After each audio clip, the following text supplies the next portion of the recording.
what people really want from work and life isn't always what we think of first. And as leaders, we can help people get more of those things than we might realize. But first, we have to know what those things are. Welcome to another episode of the Remarkable Leadership Podcast, where we are helping leaders like you grow personally and professionally to make a bigger positive difference for their teams, organizations, and the world. If you are listening to this podcast, you could be with us live in the future when we do episodes just like this one on your favorite social media channel. I suppose as long as it's one of them that we broadcast on. But you can get access to when those episodes will take place and how you can get connected with those. And the easiest ways to do that are to join our Facebook and LinkedIn groups. Those aren't the only places where we do these, but the easiest place for you to connect is to go to remarkablepodcast.com/Facebook or remarkablepodcast.com/LinkedIn to get connected with us, get information about when these are going live so you can join us in the future. My guest today, let me bring him in as I promised him I would at this juncture. His name is Zach Mercurio. He is a researcher, leadership development facilitator, and speaker specializing in purposeful leadership, mattering, and meaningful work. He is the author of The Power of Mattering, How Leaders Can Create a Culture of Significance. He advises leaders and organizations around the world on practices for building cultures that promote well-being, motivation, and performance. He holds a PhD in organizational learning, performance, and change from Colorado State University, where he serves as senior fellow of the Center for Meaning and Purpose and as an instructor in the organizational learning, performance, and change program.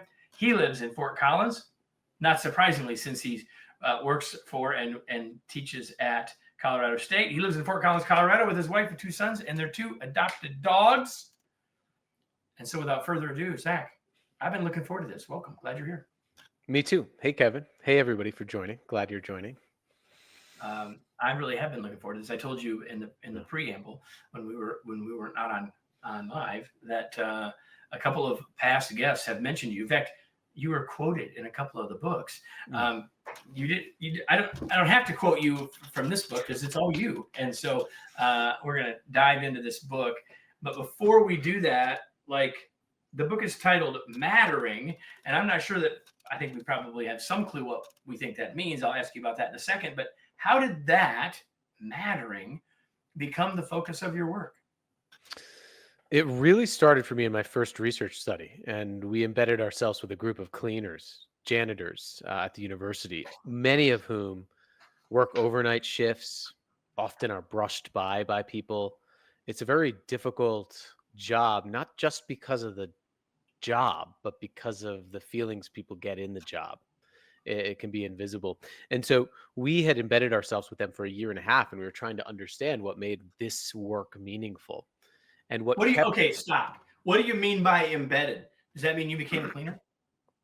I didn't become a cleaner, but we sat with them at their break rooms. We did repeated interviews of all of them. We sort of followed them around just to get the ebbs and flows of their day, what it looked like. And then we asked all of them, when they most experience meaningfulness in their job, what is happening? And what was interesting is that almost everybody, in that group of custodians said that it was small, very small interactions where someone looked them in the eye, remembered their name, remembered something interesting about their lives and commented on that. One custodian told me that it was when she had a supervisor who brought her into a break room, opened a dictionary and had her read the word custodian as a person responsible for everyone in it. That moment, responsible for a building and everyone in it, that moment changed her entire belief systems about herself and kept her in a job for 30 years. And subsequent to that study, we were studying meaningful work. But we didn't have a name for what those moments actually were doing. It wasn't belonging. It wasn't feeling connected to a group. It wasn't inclusion. It wasn't feeling like you can take an active role in that group. It was something more. And that's where I discovered Gordon Flett's work. He's a psychologist on the concept of mattering, which has been in the literature for 40 years. And mattering is the feeling of being significant to the people around you. And mattering happens in moments. And we realized, this was it. Meaningfulness at work was an outcome of moments of mattering. And then obviously that sparked me to think, how do we create moments of mattering? And that led us on our research of interviewing people and working with organizations and leaders to ask the question, when you feel that you matter to someone, what is happening? And here we are. It led to this book. It led to this conversation. Yeah. And I love that. One of the things I mean, I mentioned earlier that I had your book. We had already been working to get you on the show. And because I'd seen enough of the book to tell me that before we started. And then as other people were telling me about you and about some of this work, I became more and more interested in reading it. And I really love that. It's the outcome of moments, this idea of moments. And if you're watching, you may have noticed me smiling when Zach said that. And that's in part because so many leaders in organizations, whether they're at the front line, really almost all the way up to CEO, but certainly almost all leaders feel like, well, there's all these things. Well, I can't help my folks with that because, they need a bigger paycheck, they need this, they need that, and the next thing. Mm-hmm. And it's that moment. It's that being present with them. It's remembering that thing. It's following up on their biopsy. It's 1,000 things.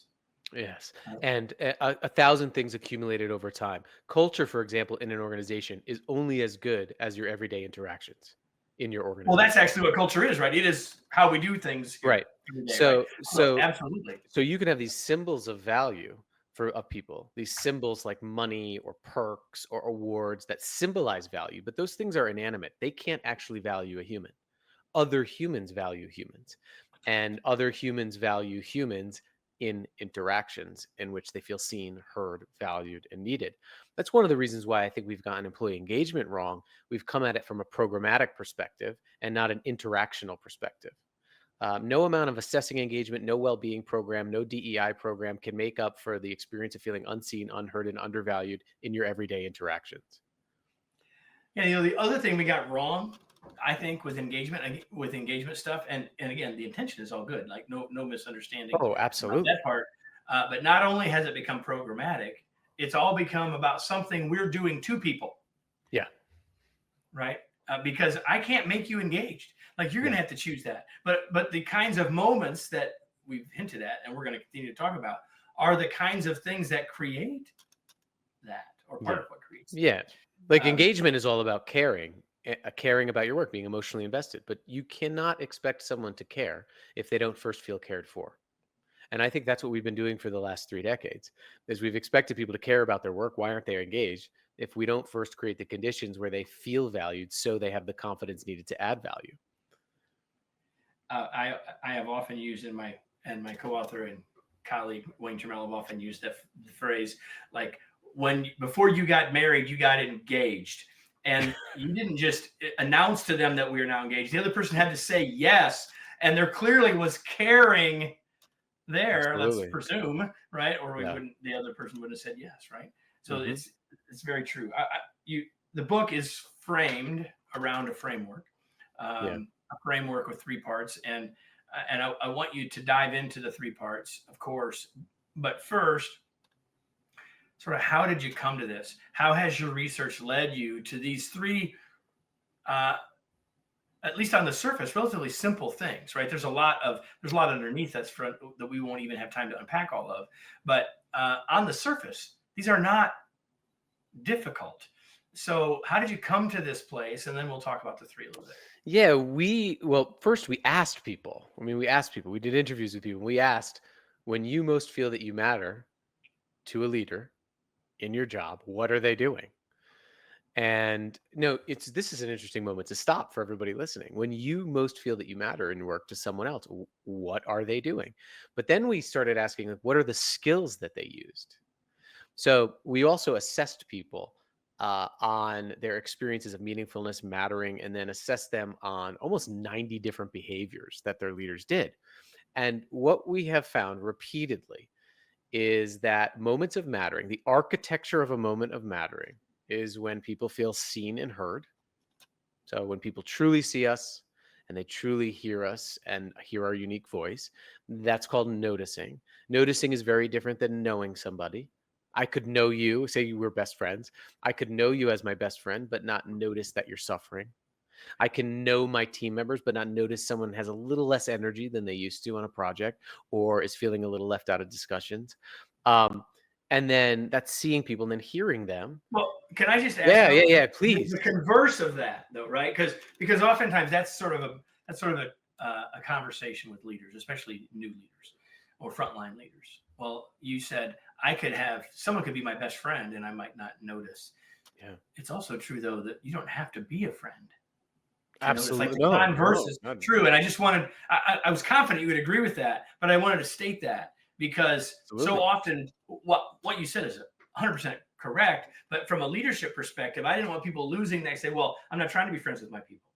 Like Yeah. that's kind of Yeah, irrelevant well, to this conversation. but you can know a team member but not notice them. And the only way to truly understand somebody is to notice them. Notice the ebbs and flows and details of their work, and offer actions to show them that you're paying attention. The second thing we found is that people felt that they mattered when their leaders affirmed them, not appreciated them, not recognized them, but affirmed them. Now, there's a difference. Appreciation is showing general gratitude for who someone is. It's like we can have an employee appreciation day and say, I'm glad you're here. Here's this gift. I appreciate you. Recognition is showing gratitude for what someone does. Like it's giving like an award for someone's work. But affirmation is showing someone the specific evidence of their unique significance.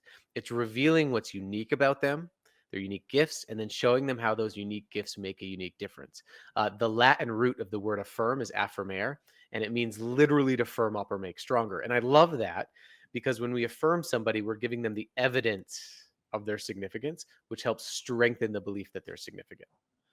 And our belief matters so much, right? Because our Yeah. belief in ourselves is self affirming, and it like an upward or downward spiral. Yeah. So And it, we're creating that chance for that to grow for people. And again, a lot of us have appreciation programs, recognition programs, peer kudos platforms. But again, affirmation is delivered interpersonally. It takes a human being to reflect back to a human being what's unique about them, how they make a difference. And then the third piece is that people who felt that they mattered said they felt needed. They felt indispensable and relied on by others. Now, not too much.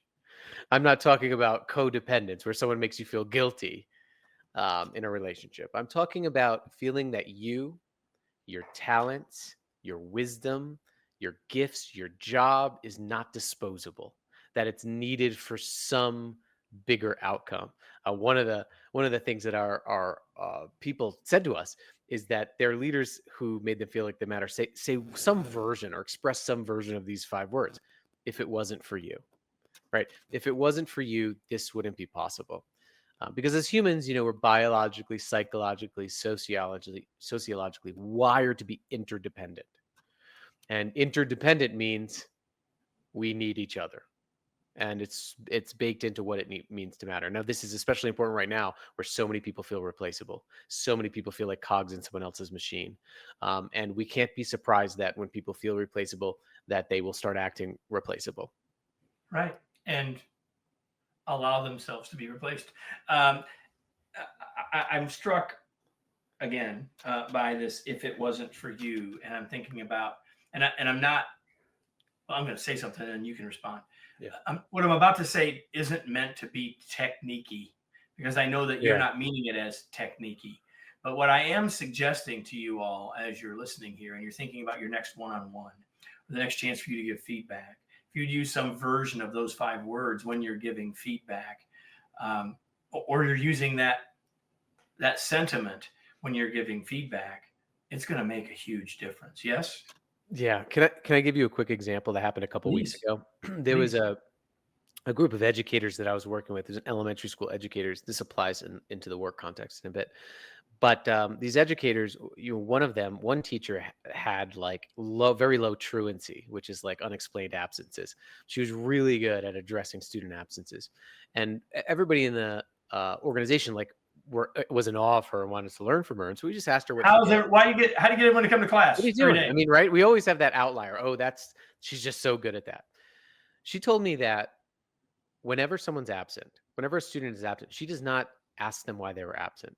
She does not comment that they were absent or that they're going to have to go to the office if they were absent again. She says, the first thing I do is I tell them what I missed about them not being there.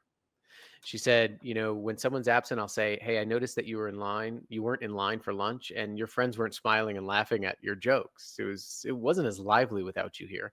Or our class discussions, like, you raise your hand, you always bring up these interesting points, sometimes funny points. And we missed that. And it wasn't as good without you here. So I really hope that we can see you more. And that's really powerful. I That mean, is so good. Man, right? that It's is so good. so good, but it's skillful. It's not techniquey, it's skillful. Um, you know, Everybody here, think of someone you rely on. We all have it. It's all coming to mind. Now, think of the last time you explicitly told them. Part of what makes leaders who cultivate mattering great is that they move from having a good intention to having a good skill to turning it into action. And so often we feel feelings of gratitude for one another. We feel that our employees matter. We know that, but we tend to not take action to show them. And that's what this is all about. It's learning the skills to close that gap between good intentions and good practice. Yeah, we call that mindset, skill set, habit Yeah. set. And Yeah. you and I are talking exactly the same Like, I don't language. think anybody wakes up and is like, "I want to be an uncaring leader today." I actually resent a lot of the blame that's placed on leaders for what's happening, because I don't think that's helpful either. What I think happens is that when you don't know how to do something, or you don't know how to turn it into a practice or a habit, when you haven't been practicing that or never developed that, um, it it's a failure of the broader system as well as the individual. And so, but the good news, right, is that we can learn these things and we can practice them. We can learn these things by listening to this conversation. We can learn these things by reading your new book. We're talking with Zach Mercurio, the author of The Power of Mattering: How Leaders Can Create a Culture of Significance. How leaders, you, Mr. or Ms. Leader, can do this. And then, though, it's that last part that you just said. We have to translate that into new habit. And one of the things you talk about, another place on which we agree, is the challenge with the word busy. Uh, because, well, I'll just let you lean into that. Let's talk about the challenge of busy, because now we're talking about translating what everyone who's listening is nodding about. Yep, into the real world. Yeah. Right. When you're not listening to a podcast, you're not Right. walking down the street, you're not in your car, you're leading. Yeah. So let's talk about what gets in the way. I mean, everybody listening nod their head. Everybody I talk to is like, yeah, showing people how they matter is a good idea. Yet 30% of people feel invisible at work, right? Just 40% of people say someone cares for them as a person at work. Gallup released their latest employee engagement report that found that we're more disengaged than ever, despite 20 years in a $1 billion industry to try to solve disengagement, and well-being Yeah, programs and all of it's that. largely been flat. Yeah, it's been flat, It's right? basically been flat. We Right. haven't moved it. Right. But if you look at that data point in that survey, that 40% of people say they Yeah. strongly agree someone cares for them as a person at work. 30% of that sample said that someone invested in and could even name their unique potential. I mean, this is very clear that this is an everyday interactional mattering deficit. It is not a disengagement crisis. And so, one of the things that is getting in the way is that our technology has enabled efficiency, but it's also fracked our attention, right? So there are more things we can do. I just was in a training with a guy who kept stepping out and stepping back in. He was the leader of this organization that I was working on cultivating mattering. Kept stepping in and stepping out with his phone to answer emails, which Class dismissed. We're not going to get right. anywhere. Yeah, we're not going to get anywhere. But we have more fracking our attention. Again, I don't think it's his fault, but it is his problem. And Exactly. what's happening is there's a psychologist, her name is Gloria Mark, and she's found that about 10 years ago we could spend about 2.5 minutes on any one thing without getting distracted. Now it's about 47 seconds, and leaders' attention are being pulled in all sorts of different places. So that's one barrier, but we can relearn to pay attention. One of the practices in the noticing practice that leaders who tend to do this well is they tend to actually note the details down of the people that they're working with, work and lives. If you're working on a manufacturing floor and you're a leader, and one of your employees, one of your 30 employees, says that they were having trouble with a piece of equipment, and then you said you'd get it fixed, write that down. Write down so-and-so is struggling with this equipment and put it on your calendar to check in with them next week. That there's so much magic in being remembered. If a leader in that setting comes up and says, I remembered last week you were struggling with that equipment. Did we get that fixed for you? That is the power of being seen, right? But it takes practice. So we have to relearn how to pay attention. But the second thing is that we have to recognize that we're losing the skills to do this. And we've been losing them for 25 years. Kevin, so we are more connected than ever, yet we're lonelier than ever. We send about 30 to 40 text-based messages to colleagues a day. There's 38 million people using Slack every single day now, up from 12 million 3 years ago. We are on more platforms than ever. But what this has allowed us to do is evade the social situations in which we learn the skills to do all of what I'm talking about. So if you send me some good news, I can just send you a thumbs up emoji and say, hey, great job. I don't have to sit with you, name the gifts I see in you, tell you how proud I am of you. That's a skill. If you give me some bad news, I can just say, hey, sorry to hear that sad-faced emoji. I'll talk to you next week. I don't have to sit with you and show compassion. The same is true on virtual calls and remote work. Like after this session, there's always at the bottom of these remote platforms, there's a leave section.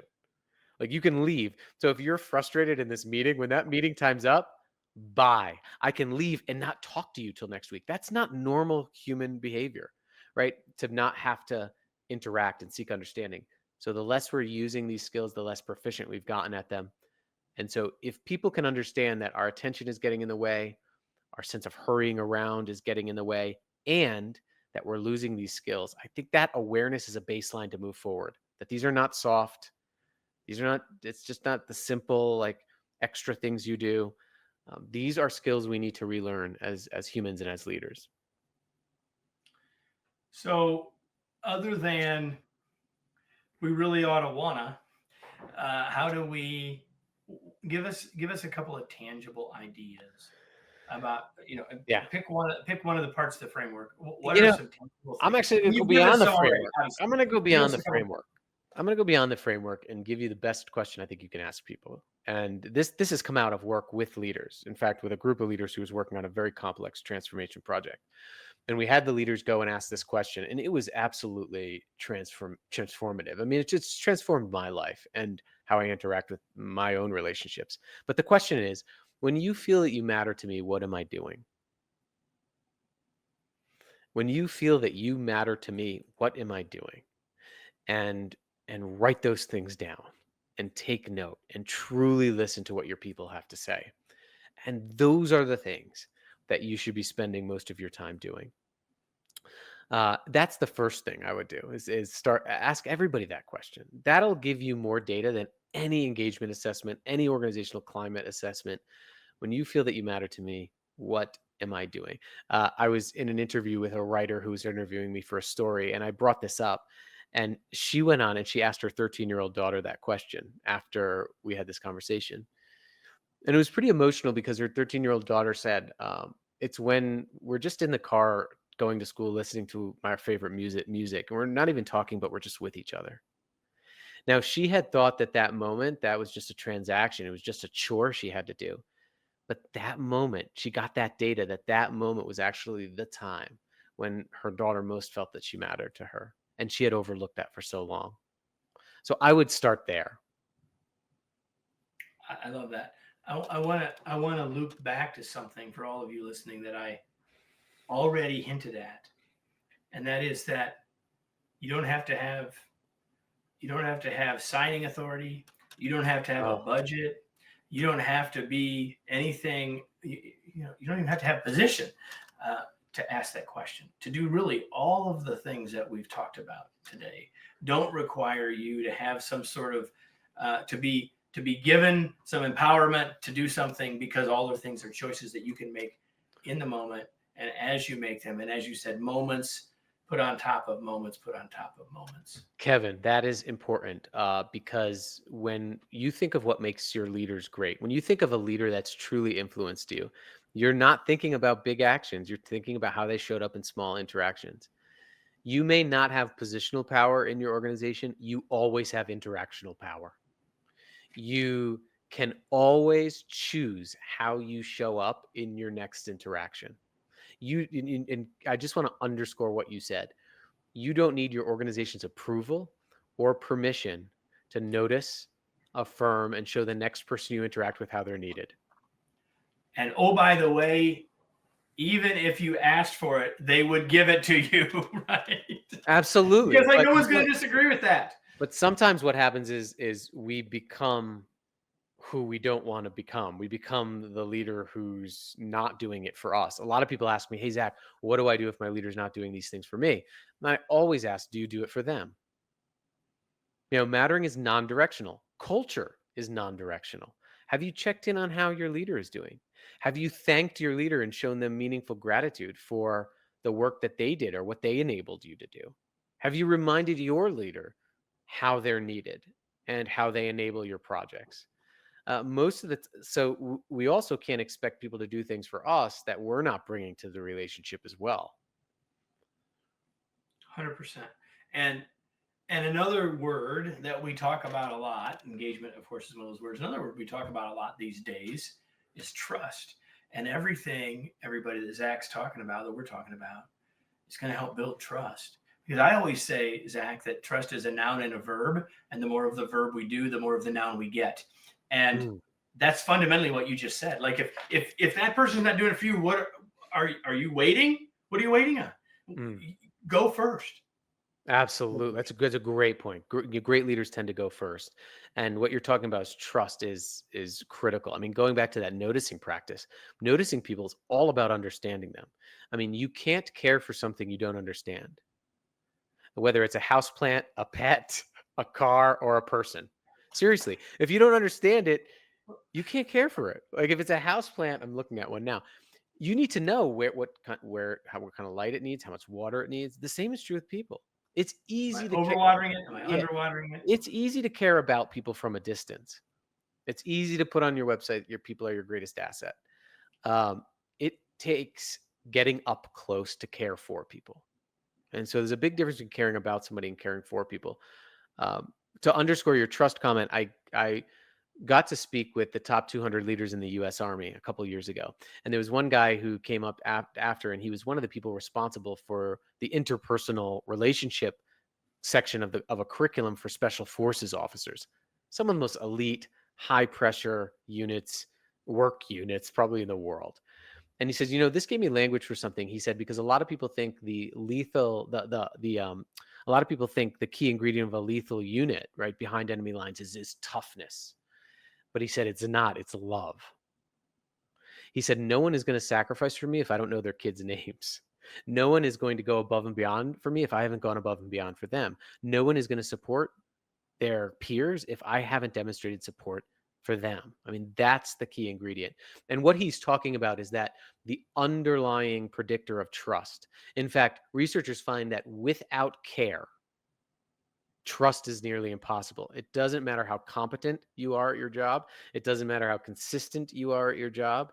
If you don't feel like the person that you're working for has your best interests at heart, it's almost impossible to feel like you trust them. And so, because that's the highest form of trust, right? Transactional trust, they know their job, they're not lying, is one thing, but we're talking about something else. We're talking about selflessness, right? Yeah. We're talking about the focus is on the. I love. Yeah, think about the last person you trusted who didn't demonstrate care for you. Or think about the last person you trusted in which you didn't feel psychologically safe with, didn't feel like your voice mattered, didn't feel like you could speak up, right? It's virtually impossible.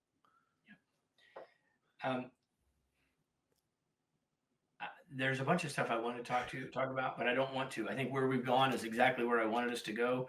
I'm just going to tell all of you that you need to read this book, and Zach will tell you how you can get it before we're finished. But I've got a couple other things I want to do, Zach, before we go. First of all, one other thing first. Is there anything I didn't ask you wished I would have? I think we talked about it, but I do want to just underscore the difference between mattering, belonging, or inclusion. We touched on it a little bit, but because there's so many buzzwords out there in organizational life, I think it's really important to underscore the difference. Belonging is feeling welcomed and connected to a group. A lot of organizations do belonging initiatives where they make sure people feel welcome, connected, affinity groups, all of that. That's all great. Inclusion is being invited and able to take an active role in a group. but mattering is feeling significant to individual members of that group. So there's really no shortcut. If you want your people in your organization to feel that they matter, everybody in the organization needs to have the skills to see, hear, value, and show them how they're needed in their everyday interactions. And it's very hard for people to experience longstanding belonging or inclusion without feeling that they matter every day. And I think that's what's been missing in a lot of the initiatives over the last 10 years is that people have been told that they belong, people have been included, but they don't feel that they matter and are seen, heard, valued, and needed in their everyday interactions. And so I think it's really important to underscore the difference there. And I want to just underscore again the importance of trust, especially in the age of AI. A lot of people ask me about that. It's AI can do your tasks. It cannot take responsibility for your tasks. That's AI, still hard. AI can do tasks, but it cannot adopt the moral responsibility we have to one another. And so that's why I believe in this age of AI, these skills that we're talking about that build trust, true human trust, it's the human advantage. Because I don't think AI will ever be able to take moral responsibility over our tasks. It can do them, but only we are responsible to one another. I would agree with that. So I'm going to shift gears now before we finish with a couple of other questions, totally different from where we were. And the first one is, Zach, what do you do for fun? I am on my bike a lot. So I have road bike, gravel bike, mountain bike. I love biking. That's a big thing in Colorado. And then I have a 10-year-old and a 7-year-old who love the outdoors. And so we go camping a lot in the summer, especially. We're always outside and just playing with them. That's the most fun I have. Awesome. And the only thing you knew I was going to ask you for sure is what are you reading these days? So I tend to read 2 books. I always read a novel and always read a nonfiction book together. So I'm reading Ways of Being, The Search for Planetary Intelligence by this guy named James Bridle, who they're doing incredible work on seeking general intelligence from other things, like how do we develop artificial intelligence using the intelligence of animals, plants, our non-human world. So it's just really interesting. And he talks about how just this idea that we are all being with one another on this planet. So it's really cool. And then my novel is I'm reading the 4th installment of it's called the Southern Reach trilogy. And it's incredible. It's based on you may have heard of the movie Annihilation, but it's called Absolution, and it's based on a great series by Jeff Vandermeer. We will have links to both of those as well as Great. Zach's book in the show notes. I just want to make a comment to those of you who maybe you've listened a long time, or maybe this is the first time you've been with us, and if you're just joining us, come back. But one of the things, because I have asked this question now over 500 times of people, Zach, you might find it interesting that it's I'll bet it's 25% of people that say they're reading. Well, it's more than 25% of people that are reading more than 2 things at once. I get more than one book lots of times, but it's often the case that I get people who are consciously reading both fiction and nonfiction. So, and you fall into that category. Yes. I've never made that. I don't know if I'm consciously doing that. I just think I need the foil of one to the other. Like it. Well, you just said I'm always reading one. I always do have 2 books. So it is a habit. Now you know that it's actually. It's a habit. It's a habit. It's become subconscious, right? It's a habit. Maybe it was conscious. I bet if I didn't have a nonfiction or didn't have a fiction book, I would feel like I needed to get one. There you go. So before we go, tell us more about if people want to reach out to you. Where can they find you? Anything else that you want to say to folks about connecting with you? Yeah, you can go to powerofmattering.com. But I would recommend actually you go to zachmercurio.com/mattering, and there you can download all sorts of free stuff. So zachmercurio.com/mattering. Mattering, yes. That's not what I have here, but that's what. That's all right. You can download a free self-assessment. You don't even need to give me your email address or anything. Templates, how to give better thank yous to people, ways to say that if it wasn't for you. There's cards you can download. I just want people to go out and start doing this, like closing that gap between intention and practice. I love that. So everybody, before we go, and before I say goodbye to Zach and say goodbye to you, I need to ask you the question I ask you every single week. Now what? What are you going to do with this? What action will you take as a result of this? Zach and I have said this throughout this conversation. Like, this is good stuff. It makes sense. Everyone's nodding their head. It doesn't matter unless you go take action. It doesn't matter unless you start working on noticing, working on affirming. It doesn't matter unless you work on taking the action. If you're frustrated because you say, well, why isn't my boss doing this stuff? The question is, what are you going to do to start doing this stuff with your boss? Like, I don't know what it is that you took from this. That's for you. But it can't end with what you mentally thought about or mentally highlighted, as Zach said it. And it can't be what you just wrote down if you're not riding your bike right now. It's got to be what action will you take when we leave. And if you do that, then I can promise you that this will be far more valuable than it would be otherwise. Zach, thank you so much for being here. My wait was worth it. Good. Thanks, Kevin. I appreciate this. Hey, everybody. Thanks for being here. If you like this, make sure you come back. Tell somebody else so they come. Wherever you happen to be watching or listening, you know the drill. You can give us a rating if that's possible where you are. You can make sure you subscribe so you don't miss any other episodes of the Remarkable Leadership Podcast. And we'll be back again next week. We'll see you then.